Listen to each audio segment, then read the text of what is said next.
pelo tempo de vocês. Sei que o tempo é bastante corrido. Meu nome é Denis, eu sou CEO aí da Just a Little Data. Estamos aqui juntos com o pessoal do Amigo do Mercado, o pessoal do InovaBra organizando aí um Data Summit. Esse é o nosso segundo, teve um no final do ano passado e foi muito bacana, teve bastante recall aí, o pessoal falando, quando a gente vai ter mais? Tem um tema legal que a gente pode pôr para discutir e tudo mais. A ideia do Summit aqui é discutir com alguma ou bastante profundidade as dores que a gente sente no dia a dia com quem trabalha com dados, como que a gente implementa dados no nosso negócio, como que a gente colhe dados de plataforma, como que a gente cria novos produtos a partir de dados, como que a gente organiza nossos times, nossas empresas, os processos dentro dela. A ideia é menos jabazão, ninguém que está aqui vai ficar falando da tua empresa ou vendendo um produto para ninguém, está todo mundo aqui para discutir como é que a gente usa, trabalha melhor, o que a gente apanha, o que a gente acerta nesse mundo que está mudando bastante rápido e que para a gente é um caminho sem volta. Queria agradecer o tempo de vocês, sei que é difícil aí pegar um dia da semana, um dia útil, parar aqui, todo mundo está correndo, todo mundo está no dia a dia com seus problemas. Aqui fora tem um cafezinho que fica o tempo todo, vai ter um break que vai ter, se eu não me engano, 11h30. Exatamente, 11h30 tem um break também aí para falar com todo mundo. E o evento desse ano, teremos 3 salas consecutivas.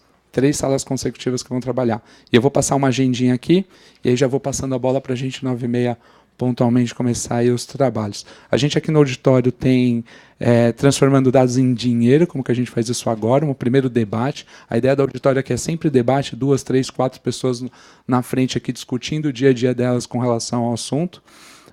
Na sequência vem Digital ou Data Transformation. A gente está falando de transformação digital ou de uma transformação de dados já dentro das empresas, né? Na sequência, um Data Driven CMO, os novos desafios aí desse profissional, desse head de comunicação no mercado, desse head de marketing no mercado, a partir do momento que agora ele tem no time dele pessoas de tecnologia, pessoas de estatística, pessoas de dados. Code is Creative, Treat Your Developers as an Artist. Como é que criação, a parte toda criativa desse nosso mundo de comunicação fica perante esse mundo todo de dados, como que melhora esse trabalho, o que atrapalha esse trabalho, como fica o processo, as áreas e o dia a dia. E, por último, um Drawing Data Starving for Insights, como que a gente tira insights e transforma, cria novos negócios, novos produtos também através das plataformas. Na salinha de How-To, nós temos 6 How-Tos que vão acontecer, de meia hora, a partir das 10, começa às 10 horas da manhã lá com Data Visualization, com Vinícius Ramos. Na sequência a gente fala de Machine Learning com a Ana, Privacidade de Dados com Gabriela, aí tem o mesmo horário do Coffee Break para as 3 salas, ele é simultâneo. Cultura Data Driven, que eu mesmo vou apresentar. A gente vai falar sobre geolocalização e marketing com o João Pedro. E dados no ponto de venda com o Rufus, como é que a gente colhe dados a partir do ponto de venda também. E a terceira salinha, a gente está chamando aí de salinha de South by Southwest. Acabou agora o evento lá em Austin, né? Está super fresquinho. A gente convidou algumas pessoas que estiveram por lá para falar aqui um pouquinho com a gente. Agora a gente tem a Marina, do Twitter, falando às 9h30. Começa lá. Na sequência, logo depois do break, a gente tem a Monique, da Evely Consultoria, que fala também um pouco qual foi a experiência dela, o que ela viu lá a partir de dados que trouxe para a gente. E o Chip Barros, da Fica Conversas, também vai falar um pouquinho com a gente ali. São as 3 pessoas que falam de South by Southwest, e a gente também com a Luli, que é da Eixo, é uma empresa de image makers. Ela tem um produto, ela criou um conteúdo muito bacana sobre image makers, está falando extremamente sobre conteúdo ali, as novas tendências de imagem, de visual que a gente tem no mercado. Ela vai explicar um pouquinho de como que ela construiu todo esse processo e vai também apresentar o trabalho. Tá bom? Essas são as 3 salas. Obrigado de novo pelo tempo de vocês. Lucas, faz as boas-vindas da casa aqui. Valeu, pessoal.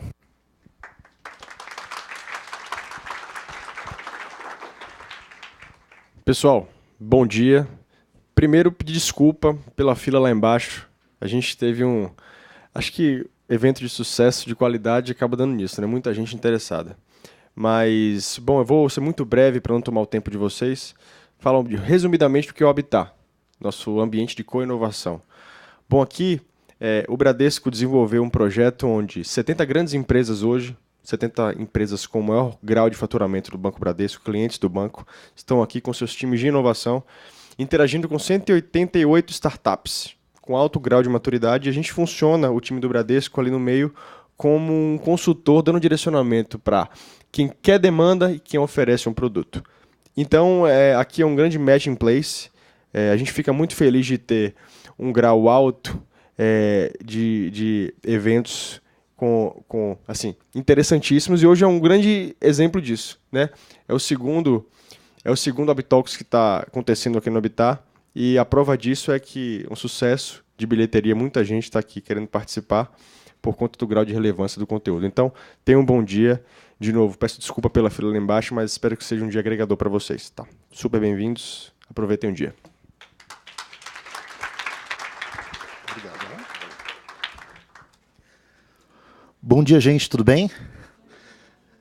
Primeiro, muito obrigado pela presença de todos. É uma alegria enorme estar aqui de novo.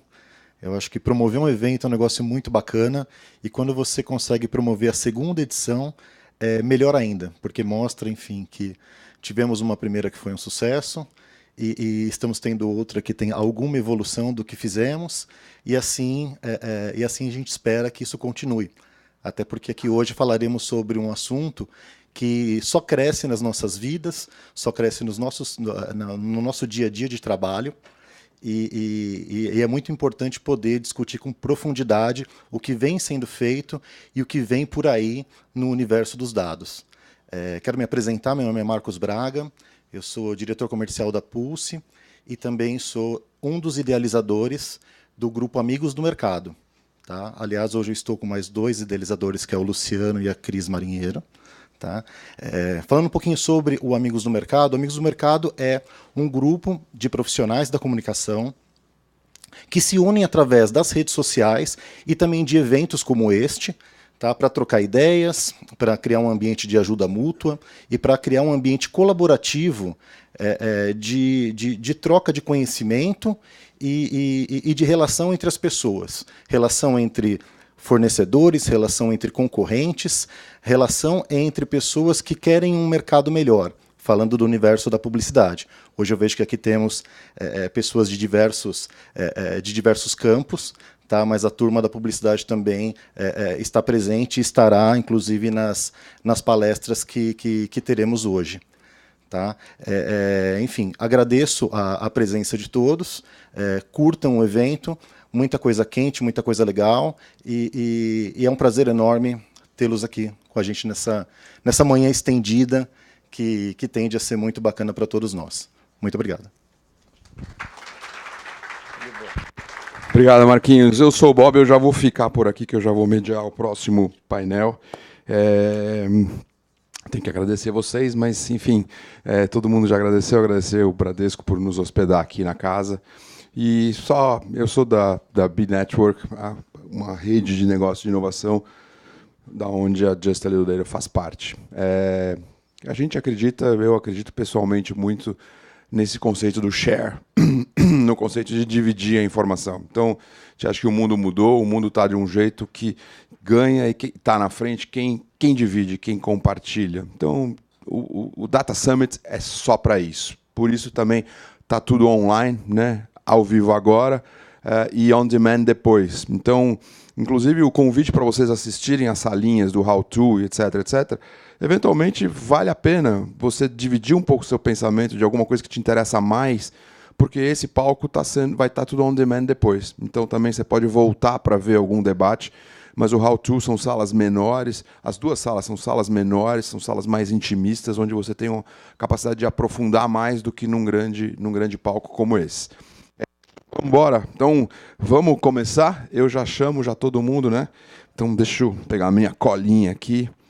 Então, nosso primeiro papo de hoje é transformação de grana. Como fazer isso agora? Com a Ana Paula Appel, da IBM. Cadê a Ana Paula? Olá, você estava aí sentadinha. Tudo bom? Bem-vinda. A Júlia Tessler, no fundão. E o próprio Denis se junte a nós. Denis, bora lá. Bem-vindos.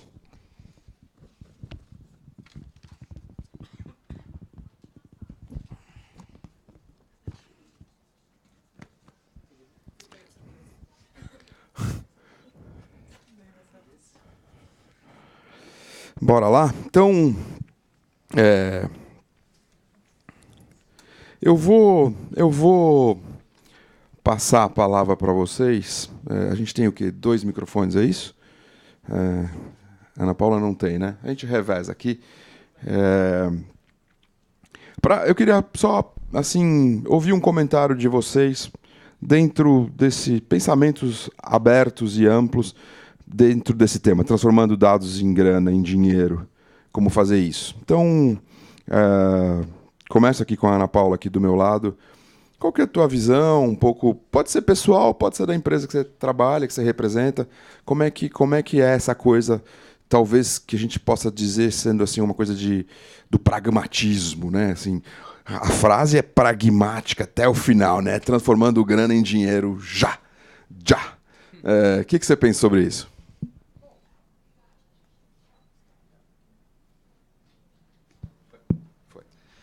Bom, eu acho que, falando de empresa, não vamos ser hipócrita, toda empresa, é claro, quer ganhar dinheiro, certo? Então, na verdade, não necessariamente dinheiro, mas ela quer evoluir o seu negócio, ela quer crescer o mercado. E tem a frase clichê, né, que o dado é o novo óleo, né, o novo recurso aí, não natural. E eu costumo dizer que é tão sujo quanto. Porque você pega e você tem que processar ele bastante, eu digo às vezes até torturar para que eles confessem o que você quer que eles digam. E eu acho que essa questão do dado é que hoje o volume de informação é tão grande que é difícil. Antigamente, quem tinha um mercadinho tinha aqueles livros caixas e anotava, conhecia, né, tinha toda a personalização de conhecer os seus clientes por nomes. Hoje você pega os negócios, mesmo uma empresa pequena, um supermercado, isso fica difícil, né? Você tem uma variedade muito grande de produtos, você vai ter uma variedade muito grande de pessoas, principalmente em cidades grandes e tal. E é difícil você ter esse controle, né? Você fazer esse controle dos dados manualmente, né? Você tem a questão das mídias sociais, intensificando, né, a internet, intensificando isso. Então, um produto novo, um cartão de crédito, uma notícia. Então, é complicado, né? Mesmo a questão de comida, grande variedade de restaurantes, de tipos de comida. Você pega a IBM, o banco, né, o próprio Bradesco, a quantidade de clientes.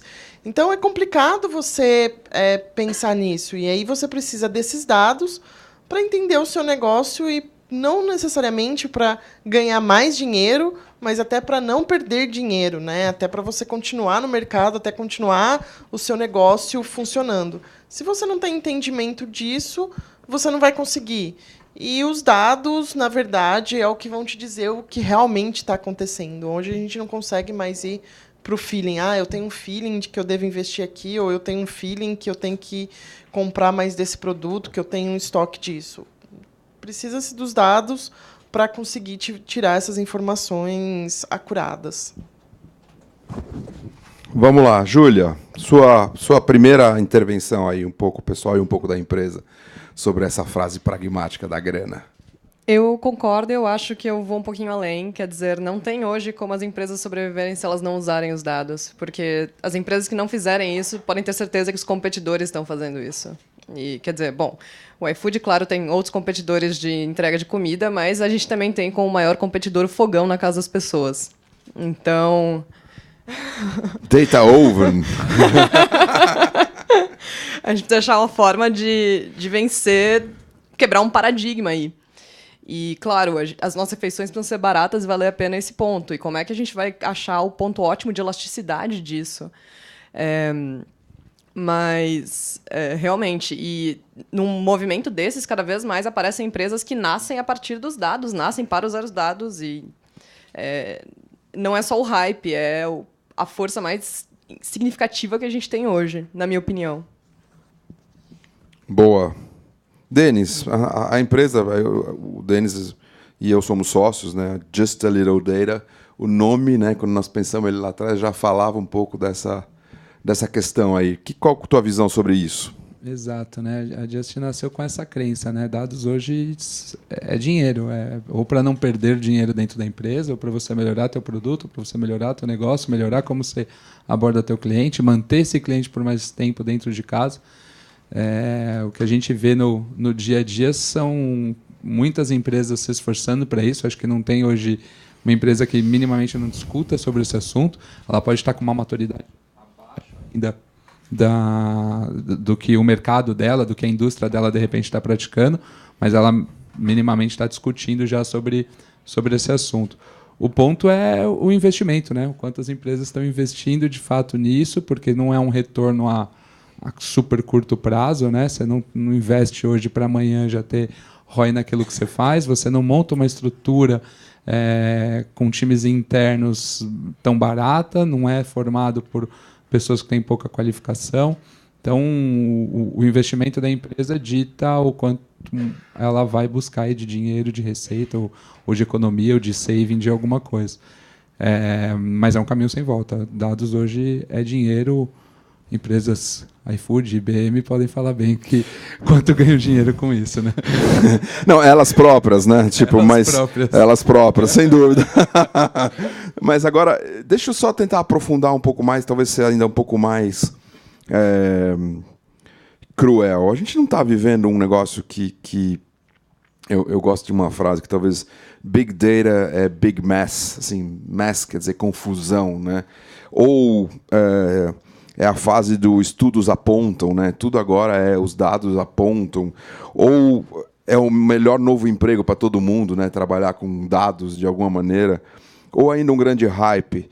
E tudo isso já está virando dinheiro de verdade ou ainda é uma fase de construção, assim, sabe? Tipo, vamos, sei lá, Júlia, e não precisa todo mundo responder, mas quem tiver coisas para colocar, talvez Júlia, tipo, você vê, eu sei que você não pode ficar dando detalhes do iFood, mas você vê lá dentro que, tipo, o dado, mesmo que não seja direto, gera dinheiro. Você já percebe isso? Que, tipo, vocês viram um dado, tomaram a decisão e deu mais dinheiro, mais faturamento, menos custo, sei lá, o que for?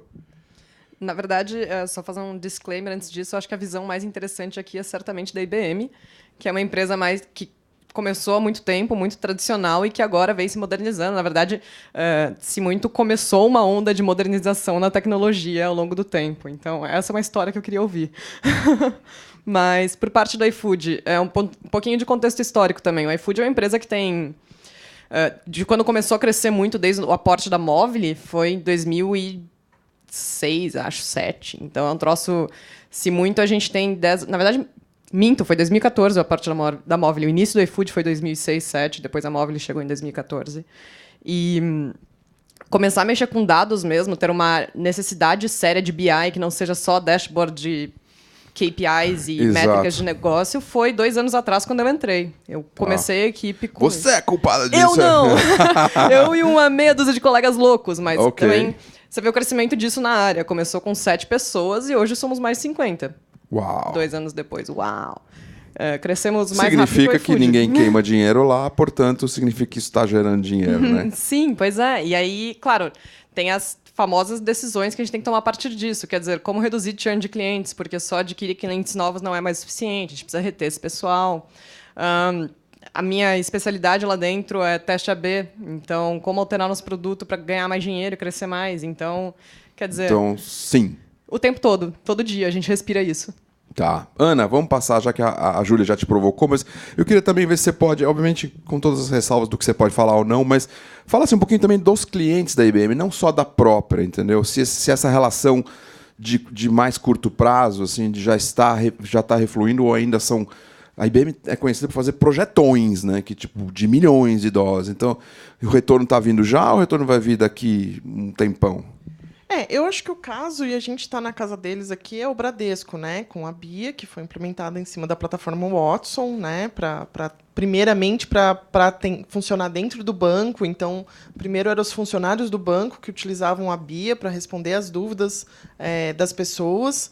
E agora os próprios clientes podem utilizar a BIA, né? Então foi um super projeto, né, grande, que envolveu várias áreas, não especificamente eu, porque eu sou do laboratório de pesquisa da IBM, né?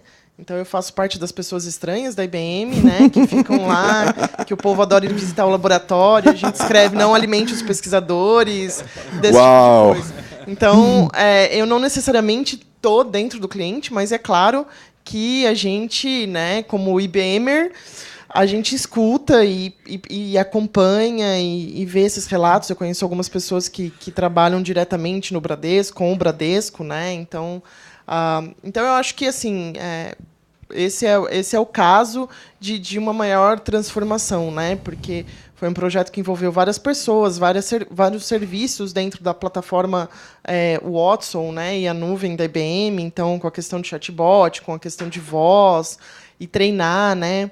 Teve uns projetos legais também, quem já teve a oportunidade de ir na Pinacoteca ou no Museu do Amanhã no Rio, né, que tem o chatbot onde você pergunta e escuta sobre a obra, né, então tem toda essa questão cultural. Então, sim, claro, eu acho que já são projetos...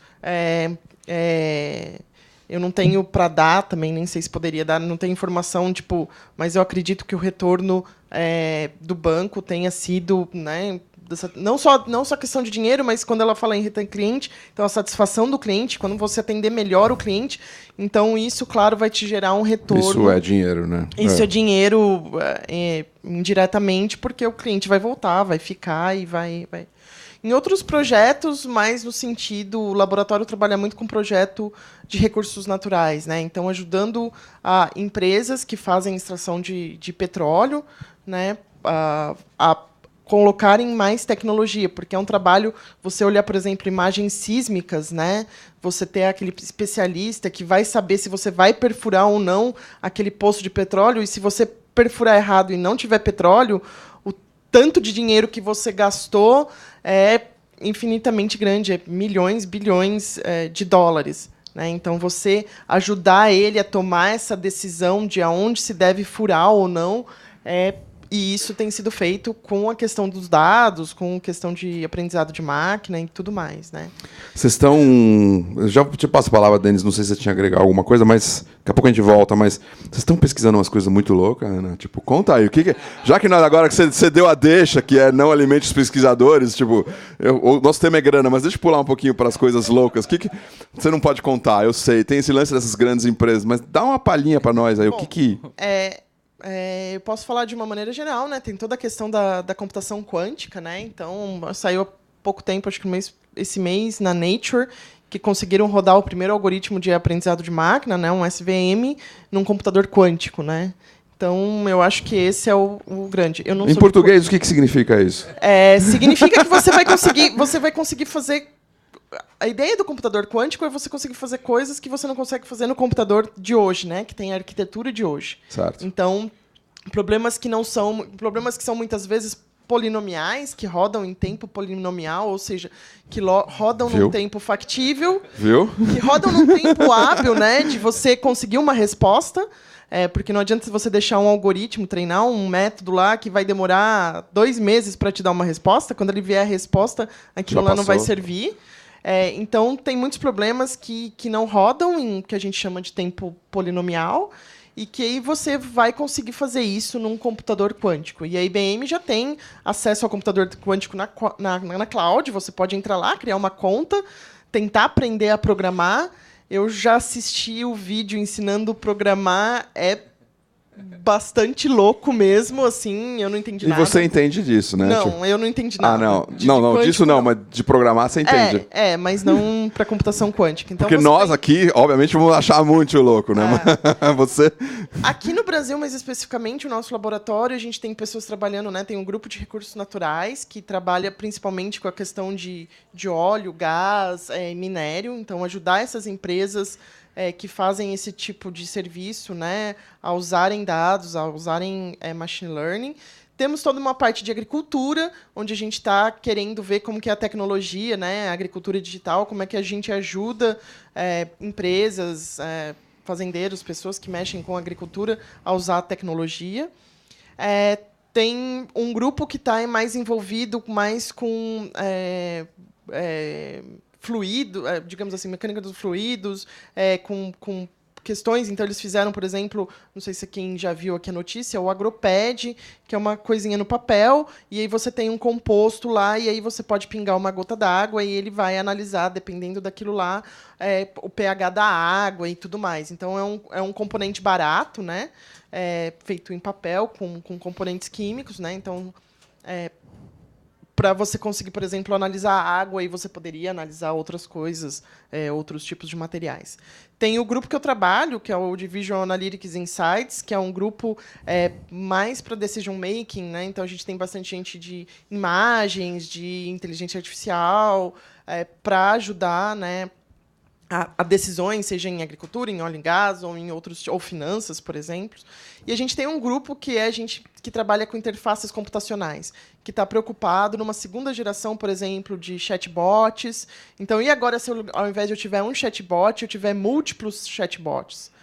Como é que eu aprendo com a máquina? Como é que a máquina vai me ensinar agora? Um chatbot ensina para o outro. Tipo... Ou, por exemplo, você tem toda a questão de voz, né? Como é que eu escalo, como é que eu deixo melhor esses algoritmos de voz, né? Que vão entender e que vão falar comigo. Então, sim, tem bastante gente pesquisando algumas coisas meio loucas lá. Muito bom. Você fazer um chatbot summit, né? Tem uns chatbots mais espertinhos aqui na frente, vários assistindo, e aí a gente começa a conversar. Denis, quer acrescentar alguma coisa ou eu já pulo para a próxima? Uma coisa importante só que eu vejo no dia a dia, quando você falou dinheiro de verdade, é hypado, né? O assunto, assim. Sim.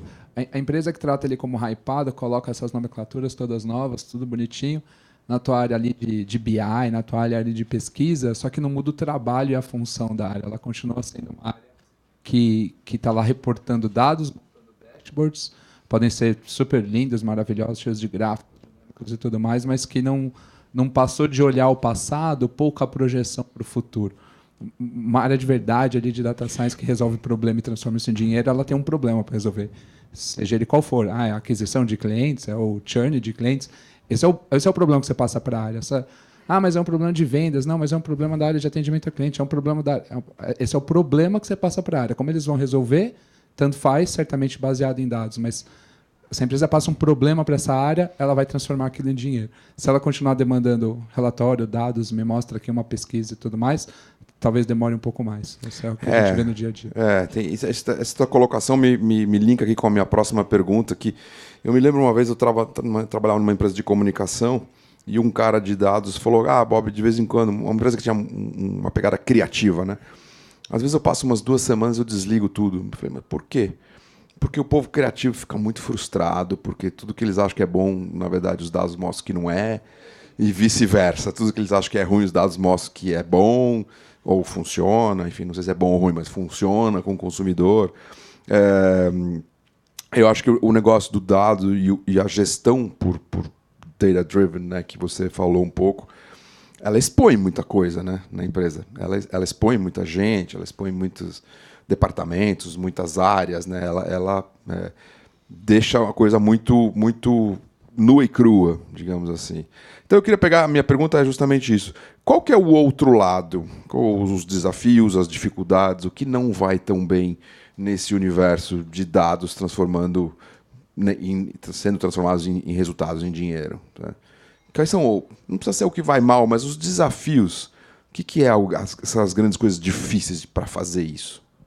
Tem 2 coisas que me saltam os olhos de cara com isso, que uma delas é como convencer as empresas a de fato ser data-driven.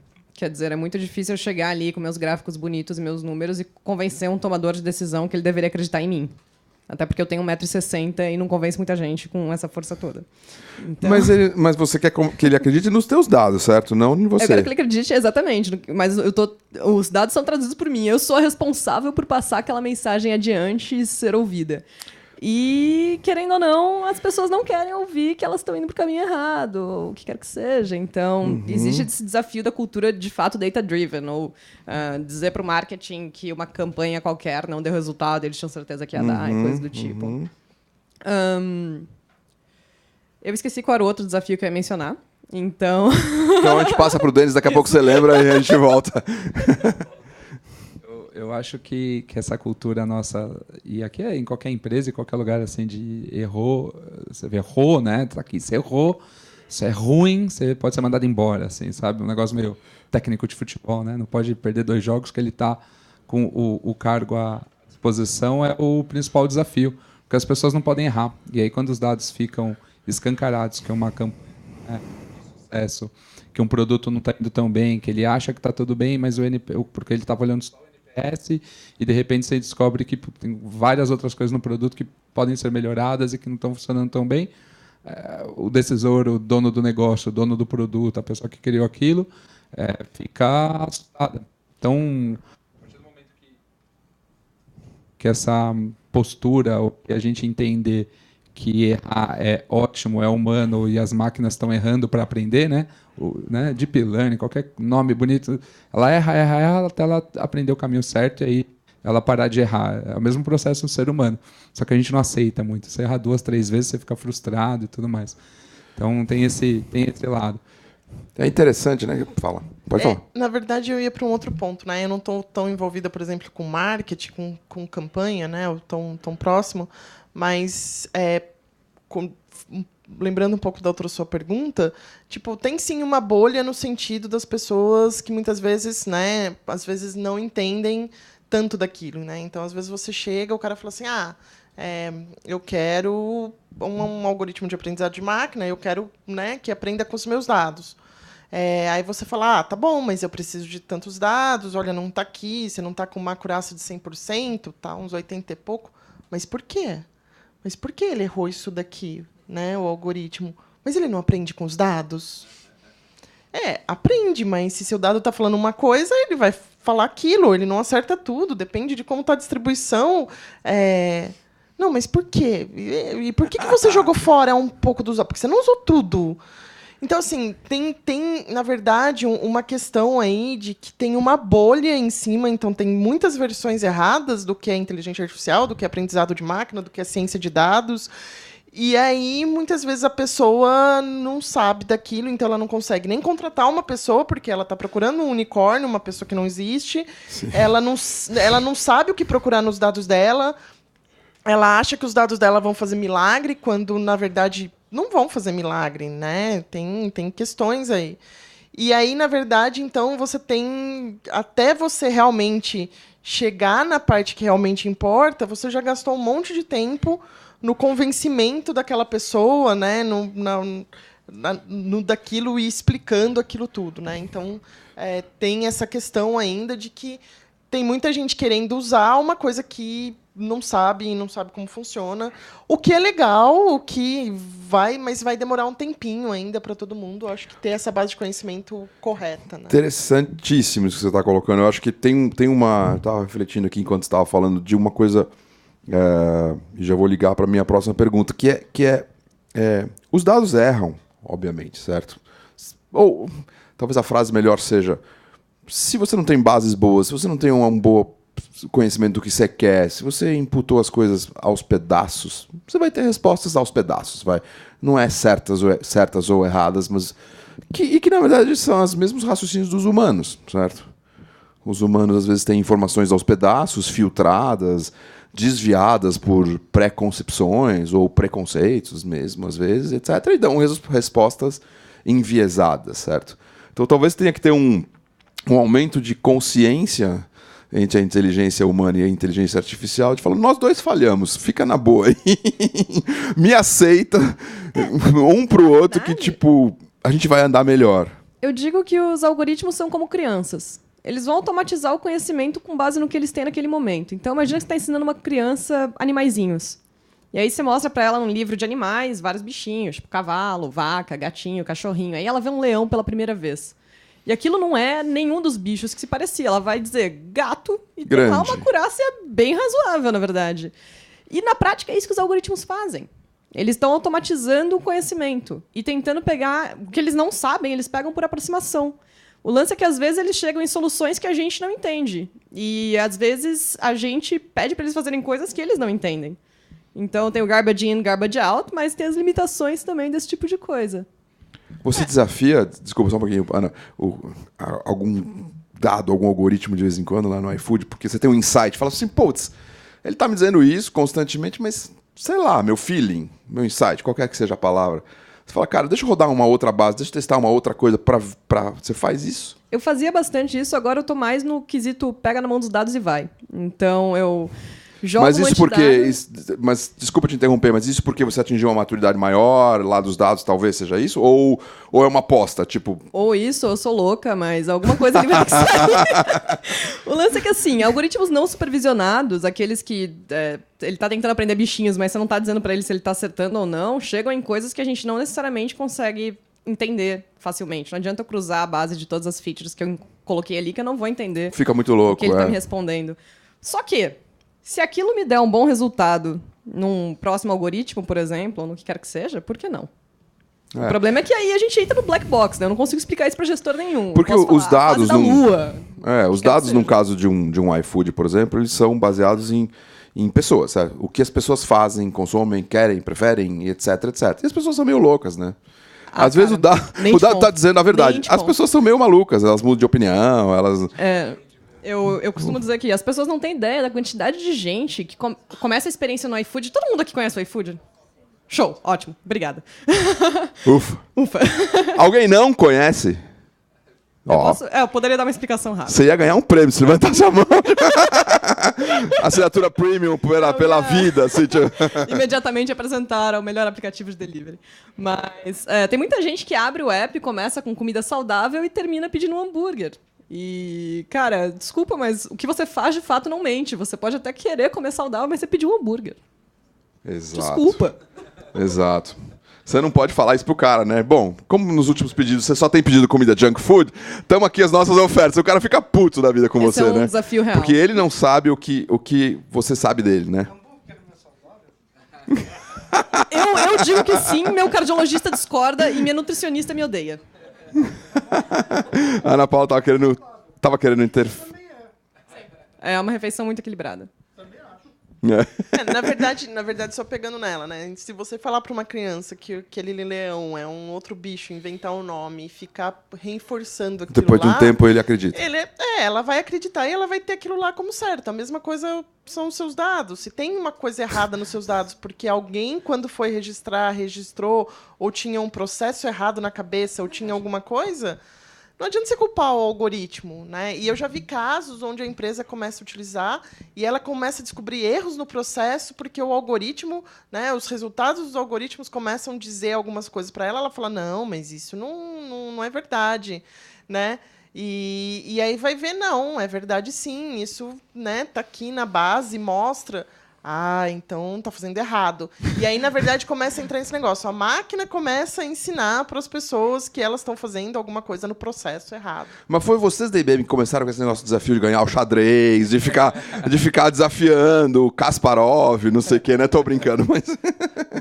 Uma coisa que eu vi eu não consegui ver a entrevista inteira, ou a apresentação inteira, mas no South by desse ano, uma coisa que foi discutida em um dos temas lá, foi como a gente ensina, né, essas máquinas, esses algoritmos, o quanto dos nossos preconceitos a gente também passa para eles. Então você tem decisões machistas, sexistas e tudo mais que os algoritmos estão direcionando o dado.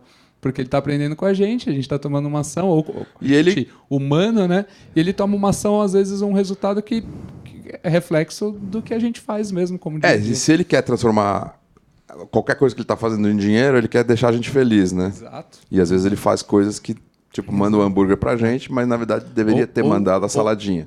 Ou viciados, né? Porque se a resposta sempre certa é A, uma hora ele só vai dar a resposta A para você e de repente alguma coisa mudou e ele não consegue também. Então, quando você comenta, eu acho que é super importante, quando você coloca ali um algoritmo supervisionado, né? Não dá para deixar ele rodando e só. Você tem que fazer esses checkpoints, essa supervisão sempre. Mas é brilhante, né? Acho que é brilhante. Enfim, acho que tem uma coisa brilhante da IBM de dar um nome, né? Watson. Porque aí personaliza a coisa toda, né? Mas não é essa a minha pergunta. A minha pergunta é... Você queria falar? Sim, Fala. Uma coisa que eu tinha lembrado lá atrás, na verdade. O branding disso é surreal. Você ter bons nomes para esses algoritmos, ter empresas que fazem essas coisas e tudo mais, isso sim... Vocês batizaram lá no iFood os algoritmos? Tem um nome? A gente tem nome para várias coisas, os nossos projetos têm nome muito ambiciosos, mas o nosso sistema de serviço de modelos de machine learning online chama Alfred. Alfred. É o máximo que a gente tem hoje. Um mordomo, dizer pro assim. mundo afora. Mas o marketing que isso traz, né? A gente estava falando de dinheiro para as empresas, né? Você dizer que você está desenvolvendo isso, você ter um laboratório de inovação. Cara, a tua empresa fica conhecida mundialmente porque está mexendo com isso. O presidente da Móvel ele vive dizendo: nós queremos ser os líderes em inteligência artificial da América Latina. Cara, todo mundo quer trabalhar no iFood agora. É incrível, né? E não é de delivery, né? É de inteligência artificial da América Latina, né? O delivery é uma consequência, né? Na verdade, o iFood é uma empresa de tecnologia. Isso. Que casualmente entrega comida. Isso. É interessante, né? Tava lembrando aqui do Homo sapiens, do Hariri, né? Que como em algum momento da nossa civilização a gente definiu as coisas todas, né? Que você tava falando, Ana Paula, tipo, o leão é um leão, porque alguém um dia falou, esse bicho é um leão, tá na família dos mamíferos, não sei o quê, mas isso é uma pura convenção, isso é uma invenção que alguém fez e a gente aceitou, né? Então, tem coisas que podem ser reinventadas, né? Não talvez tão simples quanto essas, mas outras sim. Eu queria pular, antes de passar para perguntas para vocês aí, e já dando um briefingzinho, pensem em perguntas, vamos tentar não fazer tratados, né? Tipo, eu totalmente concordo, blá, blá, blá, blá, blá, blá, e nem tenho pergunta, então aproveitar aqui as 3 pessoas que têm coisas brilhantes para responder para a gente, eu já passo para vocês, mas eu queria fazer uma antes disso, para esquentar aqui, coisa do humano. No final das contas, nós estamos falando de empresas, certo?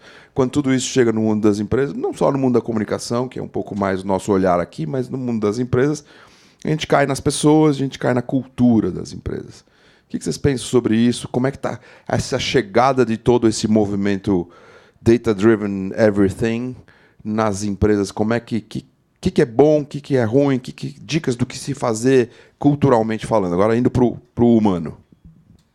Olha, eu acho que, como uma boa pesquisadora, eu acho que é sempre estudar, né? Isso tudo está mudando, cada hora tem uma coisa nova, método diferente, linguagem diferente, algoritmo diferente, processos diferentes, né? E assim como as recomendações mudam para a gente ao longo do tempo, porque a gente muda ao longo do tempo, né? Então a gente também tem que mudar ao longo do tempo na questão do nosso conhecimento, né? Não dá para a gente dizer, não, principalmente nessa área, eu aprendi tudo até aqui. Porque, claro, as empresas vão se tornar melhores, os dados vão se tornar melhores, então aquilo que eu apliquei não vai funcionar mais, porque agora eu posso confiar nos dados, porque agora eu coletei direito, porque agora eu sei o que eu quero responder. Então, eu posso, sim, confiar nos algoritmos e eu posso, sim, de repente, ter coisas mais avançadas. Então, para isso, as minhas equipes, né, seja in-house ou não, vão ter que crescer isso, vão ter que ter maturidade, vão ter que ter novos conhecimentos, né? Então, não adianta eu falar, eu sei... Eu gosto de dizer que não adianta você falar que você sabe Deep Learning e tudo está resolvido, porque não é bem assim. Porque depende do problema que você vai resolver, depende da pergunta que você quer responder, depende do dado que você tem.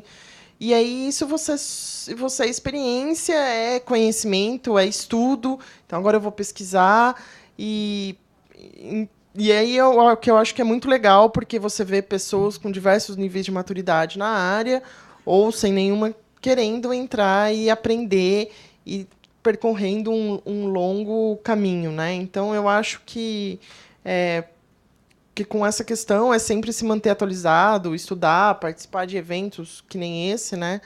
Para a gente conseguir adquirir mais conhecimento, seja em negócios que estão usando os dados, em como as pessoas estão usando os dados, o que elas estão usando tecnicamente falando também, de algoritmos, de ferramentas, e também trocar experiência, né? Porque às vezes alguma coisa que a pessoa te fala que ela usou, mesmo que não possa te dar muito de detalhes, te acende uma luz e você fala, por que eu não pensei nisso? Talvez aqui esteja a resposta para esse problema que eu estou tendo. E um problema não vai ter uma única solução, você pode resolver eles de diversas maneiras. Talvez uma melhor que a outra, mas eventualmente você vai chegar no mesmo resultado.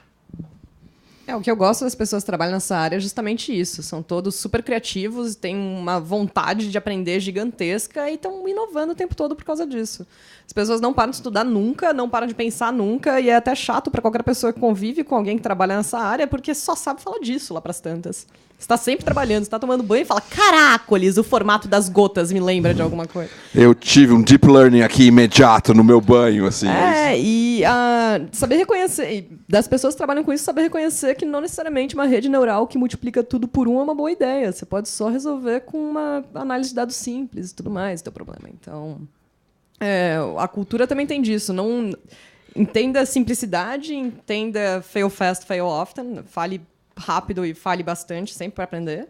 E é isso que eu acho que as empresas precisam. Por isso que as empresas de tecnologia agora estão liderando tanto isso. Boa. Denis. Vocês falaram de pessoas e sentimentos que trabalham na área, eu vou puxar para a estrutura de times e equipes, né? O que a gente vê bastante dentro das empresas. Quando você tem uma estrutura dedicada a esse assunto, a velocidade de aprendizado da empresa e de como aquilo vai se espalhando pela empresa, ela é muito mais rápido. Muitas vezes as empresas separam, tem um time que já tem uma atribuição, já tem um trabalho que ele faz continuamente, uma entrega para fazer, e aí tem lá 20%, 15% do tempo dele dedicado a essa transformação. E aí o dia a dia, né, aquela coisa urgente consome e ela é prioridade versus o que é importante, né? E, na verdade, você tinha que estar lá trabalhando no importante. Então, o que a gente vê de prática nas empresas que estão fazendo isso muito bem feito são times apartados, sejam terceirizados que estão lá dentro de casa ou da tua própria equipe, contratação sua, que está apartada do dia a dia da empresa, começando, iniciando esse trabalho e aí levando para a liderança, entendendo quem são os stakeholders lá dentro, te chamando para esse processo junto, para aprender junto com vocês. Então, o que a gente vê assim, de boas práticas aí são equipes dedicadas a esse assunto e não mais uma atribuição de equipes que têm lá uma série de responsabilidade. Elas têm bônus e metas para ganhar no final do ano com 80% daquele assunto. E aí o 20% vira na hora que sobrar um tempinho eu faço, e aí você não ganha velocidade, não ganha maturidade.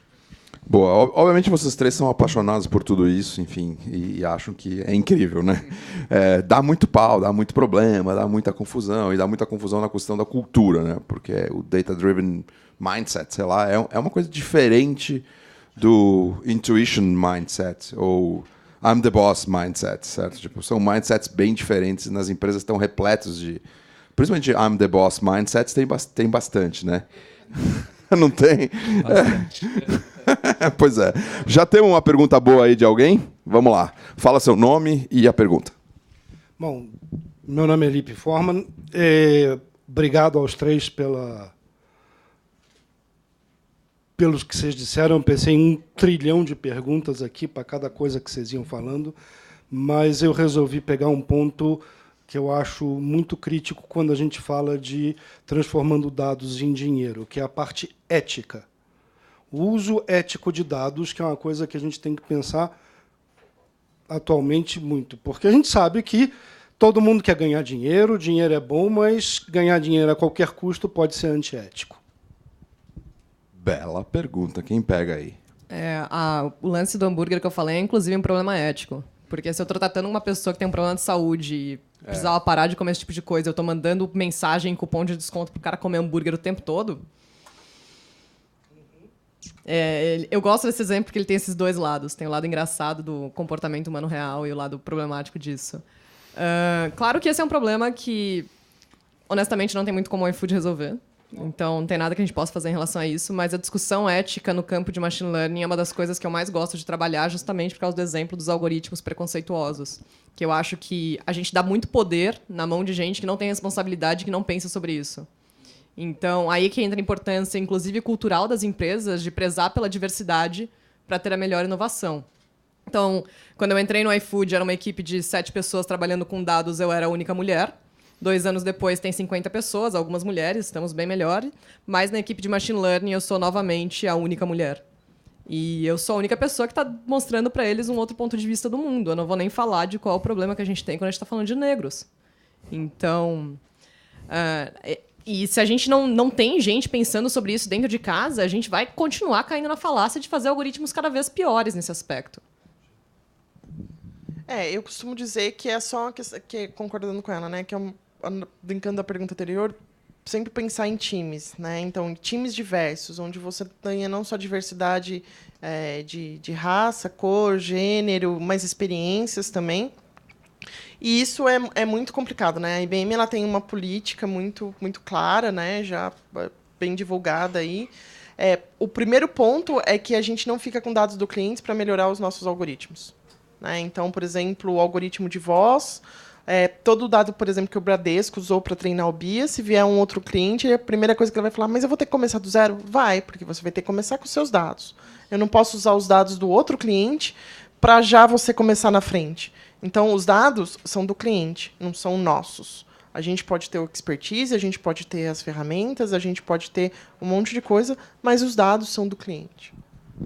Uma vez tive a oportunidade de ver uma palestra do cara da CIA nos Estados Unidos, e ele falou assim, pô, quando vocês estão discutindo dados, algoritmo e tudo mais, que erram, que aparece a propaganda do hambúrguer e não da salada, ou que erram que você, de repente, está lá procurando uma camiseta e ele te mostra um tênis, Snowden vazou lá que o governo americano, a maior DMP do mundo, está lá, né? O maior investimento em dados do mundo está ali dentro. Quando o algoritmo erra, quem é criminoso, quem não é, quem vive, quem morre, né? E que país atacar, que país não atacar, os algoritmos estão decidindo isso também. Né? E isso entra num conflito ético muito grande. Eu acho que, antes de passar a próxima pergunta ali, tem uma coisa muito interessante, né? Que acho que vale, vou fazer uma proxy de redes sociais, uma coisa talvez bem mais simples. Ou talvez não. talvez não seja. Não, mas mais difícil de compreender e mais real já hoje em dia. Que eu acho que toda essa questão ética na tecnologia tem um fator que eu acho que é importante. Eu sou um otimista, que isso está nos expondo. A discussão vai subir. Assim como está subindo nas redes sociais de quem somos nós, o que pensamos, etc, etc. Eu acho que tem um ponto positivo. 5 minutos. Não necessariamente sempre para o bem e não necessariamente no curto prazo. Às vezes você vai primeiro para um lugar ruim, depois você volta para um lugar bom. Mas eu acho que isso nos expõe, nos questiona. Quer dizer, surgiu uma pergunta como essa aqui, é melhor porque a gente pode ter a chance de discutir e programar um algoritmo melhor do que simplesmente isso não existir. Entendeu? Quem que estava com a próxima ali? Vamos lá. Eu queria seguir meu nome é Cláudia, eu queria seguir nessa linha não só da ética, mas como você comentou que o iFood não é um serviço de delivery, ele é, na realidade, dados e machine learning. Nesse caminho, vocês estão discutindo que se você consegue ter o dado de que uma pessoa tem diabetes 2 ou tem algum problema de colesterol alto, que isso gera, inclusive, um custo país gigantesco, que a gente hoje sabe que a obesidade, inclusive, é mais cara do que a desnutrição no mundo, não seria um serviço ou caminho, se vocês estão discutindo isso, de falar, eu não vou te fazer esse delivery, porque você está fazendo, inclusive, um serviço muito maior, que é reduzir vários outros custos. E até, de repente, também ganhar dinheiro com isso, porque, no final, essa discussão está indo para esse lugar? Nossa, é incrível essa pergunta. Cara, eu vou ser completamente honesta e te dizer que a gente nunca tinha pensado nisso. E eu achei brilhante, diga-se de passagem. Muito obrigada pela ideia.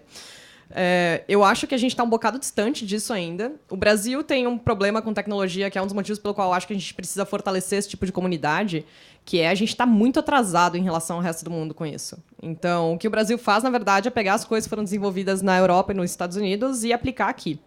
Isso deixa meu trabalho muito mais simples, porque a maior parte das coisas que eu preciso fazer já foram...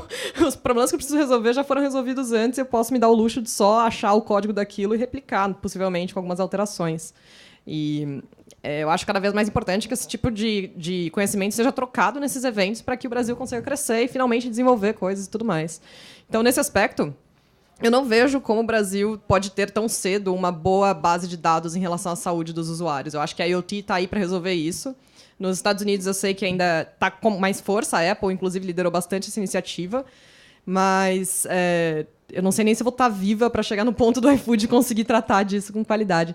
Ainda sobre o aspecto ético dos dados, tem uma leitura muito legal, e uma TED Talk muito legal, que chama... da Cathy O'Neil. Ela escreveu um livro que chama Weapons of Math Destruction, ou Armas de Destruição Matemática, num trocadilho com destruição em massa. O TED Talk dela é muito legal, tem 15 minutos e fala exatamente sobre isso, sobre o problema, e ela dá muitos exemplos e sobre a responsabilidade das pessoas. E eu não acho que isso é uma coisa que tem uma solução simples, eu não acho que é uma coisa que tem uma solução fácil, eu não acho que a gente vai chegar em algum acordo muito cedo a respeito. Muito bom. Eu acho que é incrível isso e perguntas bacanas. Eu tenho que encerrar aqui para a gente continuar no horário. Então eu queria convidar vocês três aí para fazerem um encerramento. Eu fiz uma frase para vocês completarem. Data-driven é?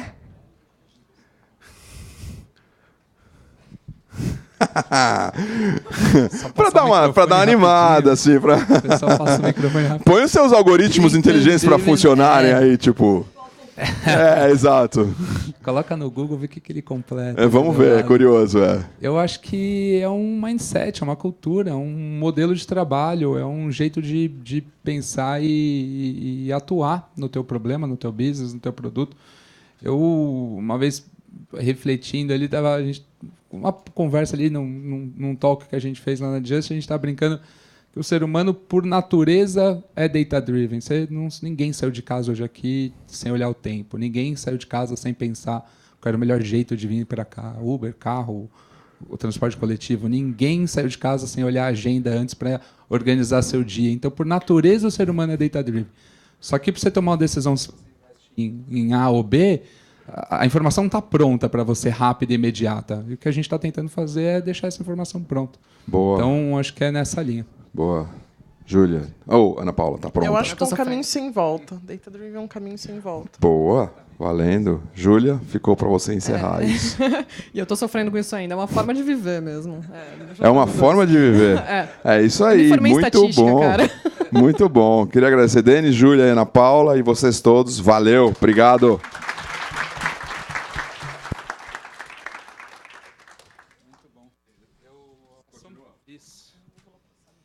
Deixa eu deixar isso aqui. Eu achei que tinha que ter mais um.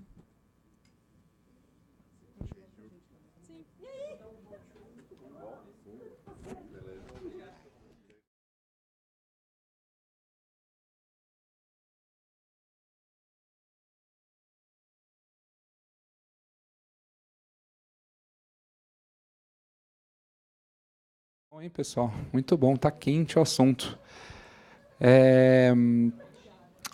A Ana da IBM faz agora um how-to. Ela vai falar um lado sobre inteligência artificial, sobre o lab que ela comentou aqui, para quem quiser acompanhar.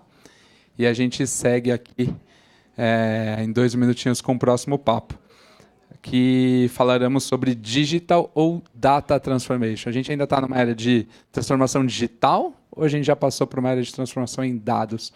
Isso no dia a dia da empresa, tá bom? 2 minutinhos e a gente começa.